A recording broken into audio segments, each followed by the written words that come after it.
viral video of LeBron, Jaylen Brown, and Tyrese Maxey together showed me that they are going to be very terrifying, as that's something we already knew. But when you watch this video, I really want you to pay attention on what they are working on. They didn't do anything special, but pay attention to what they are working on and how they are communicating and working on the things.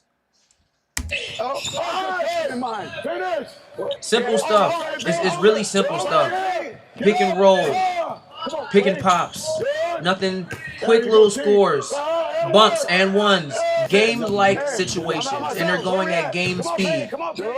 Pass to a cutter back door, handoff, give and goes, easy dump offs, get the ball at the top, get to the middle, rise and fade, knock it down. These are game-like situations. Backdoor from LeBron. All right.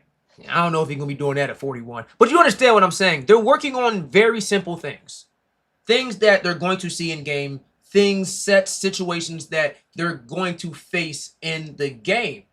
And that's what guys need to work on. We haven't seen anything special yet. No extra dribbles. No tween, step back. No fancy dunks. Because how many times do those plays actually happen in a game? When you really look at a score, most of their buckets aren't special. Get to the spot, rise up. Get inside, contact, layup, and one. Get inside, rise over. Pick and pop. Spot up three. Maybe a dribble pull up. Katie said it the best. You start off with the easy shots. You don't come through the gate doing tween step backs. You don't do that. You keep it simple. But with a team like the 76ers, with so many guys that can do so many different things on the court, you need to be able to score simply. You need to just get easy buckets. Seamless buckets, where it's just, oh, they barely work for that. And that's what these sets are. JB, get to your spot. That might be the fanciest thing we've seen so far in this video. Easy sidestep. Now Jaylen Brown's back. Get to your spot, sidestep, rise up. How many times are we going to see Tyrese Maxey do that? Often. ISO, physical bump, pass out, dump right back in. Finish over top. These are easy sets, easy situations, backdoor. One thing that a lot of people focus or sleep on, shall I say, on Tyrese Maxey is how great of an off-ball scorer he is.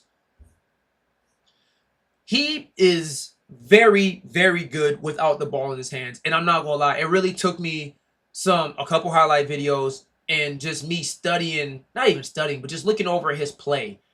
And he moves so well without the ball.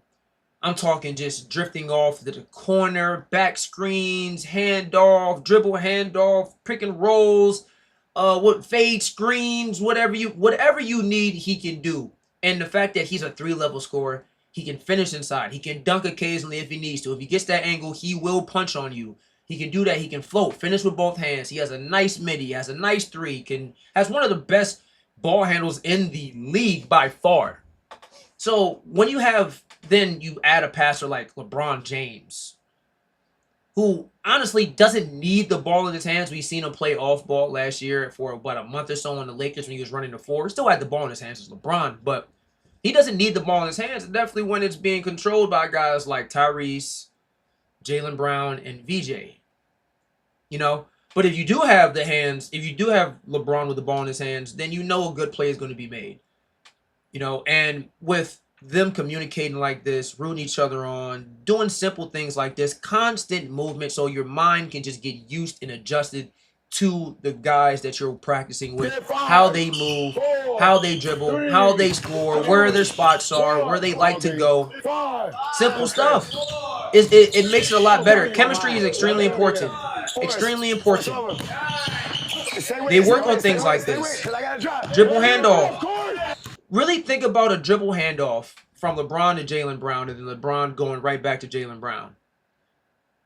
Do you know how treacherous that is for a defense to have to deal with? Really think about that. And while that's going on, you still have Joel Embiid low post, Tyrese Maxey opposite corner, VJ opposite corner, Tyrese Maxey at the top of the king opposite wing.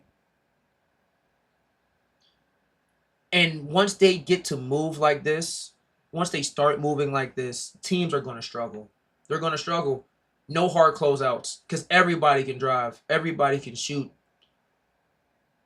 Everybody can. Everybody can shoot the ball. LeBron is not the best shooter, but he can knock it down. If you close out hard, he's going to dribble by, and then you're going to have to close out. You close out, he's kicking to somebody, one of the other guys. Remember, Tyrese and Jaylen Brown were what, top 10 in scoring last year? Both of them. And in my eyes, I don't think either one has to take a big drop. Only one of them should. It's going to be hard for both of them to keep that, to sustain the same scoring load with Joel Embiid somewhat healthy or even more healthy. Then you add LeBron and VJ trying to step up in a role. Honestly, for VJ, he just needs to take a step back. I talked about him in my last 76ers video, but he just needs to take a step back. Get what you can get, but just run around the court and wreak havoc. That's all he needs to do. There's too many guys. And it's going to be even easier for VJ if they can play this way. If LeBron, Jaylen Brown, Tyrese Maxey can play this way with one another. Get up, old man. Yeah, that boy old. That boy old. If they can play like that together, then it's going to be easier for VJ. Where it's going to get more difficult for VJ if they can't play like this and we're seeing nothing but ISO ball. But Tyrese Maxey said in a quote himself, nobody can afford to have an ego on this team. Nobody. Nobody can afford to have an ego on his team, which gives an extra challenge to the squad. Because not only do they have the pressure of getting to the finals, of needing to get to the finals, with LeBron on your team, that adds a whole lot of pressure to it as well. But the pressure to not get too within your pride or yourself and knowing that, hey, I have more than enough guys next to me that are capable of doing what I need to get done or what I need help doing, whatever the case may be. And once the ego goes, the pride can let go, you know that who's beside you is right there with you, then you're good. Now, I don't want to address it, but I don't agree with 2K rating Jaylen Brown as a 91, the same as Joel and LeBron and under Tyrese Maxey. I think Jaylen Brown at this point is the best player on the team. I'm sorry. He is the best player on this squad. Now, don't get me wrong. Of course, I'm aware of how good Tyrese Maxey is, how good Joel Embiid is, how good LeBron James is. Like, come on. But the season that Jaylen Brown just had, leading the Celtics to what they did, yes, I know they sold in the playoffs. But what he did was extremely impressive. You know, extremely impressive. So I think he's top dog on the team. Now, a lot of people would argue that it's Tyrese Maxey. But it doesn't matter. Nobody should be that I'm top dog. Yes, there's going to be somebody who averages the most points. And everybody's going to look at them as the top dog. But no, it shouldn't be like that. I feel like the top dog on his team should be the most all-around player because we know that somebody's going to have to score the ball. The top dog should be the guy who's averaging 25, 9, and 6. And that's like prime LeBron. But obviously LeBron is not at that level. And that's cool because honestly, JB can really fill that role. Imagine Tyrese Maxey going off for about 25 to 28 points per game, right? Jaylen Brown hovers from 23 to 26, averaging 9 boards. He doesn't really average that, so I'll take that down. I'll say like 6, 7 boards, 5 assists. Tyrese Maxey doing his thing. LeBron is averaging around 17, 11, and 7. Something along those lines. And then you got Joel Embiid putting up anywhere from 20 to 25 points per game with about 13 boards. Now, he probably won't get that because he needs to be healthy, but I think that's very doable for these guys. And if they play how they're practicing, they can definitely get it done. They can definitely get it done. And that's why I think that workout video was so crucial. Because you're getting a glimpse at how easy they can get around the floor. Now, I understand the defense isn't present. There really wasn't no defense. But the fact that they seamlessly moved through those sets, those situations, and understanding on the fly, give it right back, boom, boom, boom, next, right next, right next, right next. That's important. That's important. And I hope people are understanding how scary they can be if they get to that point. Because everyone's saying the same thing. They're not going to be good because it's only good on paper. But if they get it down from off the paper and translate it to the court while everybody gets a piece and everybody eats, I'm telling you, this team is going to be damn near unstoppable. Now, there's going to be some teams in the West that they're going to lose too. But for the most part, they're going to dominate. And as long as Joel Embiid can stay somewhat healthy, it's going to be scary. Philly is blessed, man. Philly is blessed. They have a beautiful opportunity here to really do something with the guys that they have You gotta understand, man. Like, it's LeBron. it's LeBron, man. You gotta understand. You got to.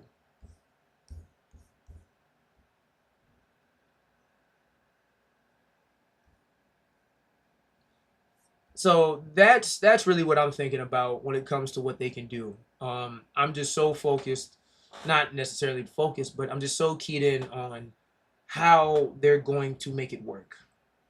And that video gave me, and hopefully, like I said, everybody else, a glimpse at what they can do with each other on the floor, and how they can just fill each other's roles, and nobody needs to have the ball in their hands at all times. Again, I understand it was a workout video, and it wasn't anywhere near NBA level intense defense. I understand. But they move very well, and they're starting to understand each other. And once you understand each other on the floor, it makes the game a lot easier. And then you add in the fact that these are some of the most talented guys in the world. It's simple. Chemistry is very important. Chemistry is very important. Yes, you need a great roster, but in order to get that great roster over the hump, you need great chemistry. And definitely in today's game. Definitely in today's game. A lot of guys are getting along with each other. A lot of guys have guys. A lot of teams have guys. You know what I'm saying? So you need something that gives you the edge. If you don't have the best player, cool. Does your team get along better than that team? Prove it. When adversity hits, how do y'all handle it compared to them? Do they just look at the best player? Do they somewhat get it done? Or do they lock in, get together, and get it done? If the 76ers get their NBA championship level team. They already are, but they need to, again, put it on paper. So we'll just have to wait and see. But go look at that workout video again and really pay attention to what they're working on. We broke it down, we looked at it, but I want you to look at it and really understand what you're looking at. And hopefully I'm not trying to make this a big deal, but it can be a big deal if applied correctly on the actual court in regular season game time situation. So that's all I'm saying. I'm gonna leave it with that. But with that being said, guys, thank you for watching. Thank you for tuning in. Don't forget to like, subscribe, and share to the channel. Drop a comment. Let me know what you think. Patreon, Discord channels are open. Link is in bio. Please go check that out. But yeah, don't forget to follow me on TikTok, IG, Facebook, Silk on Hoops. Same handle. You already know what it is. Hope you guys enjoyed the video. I'll see you guys in the next one. I'm out.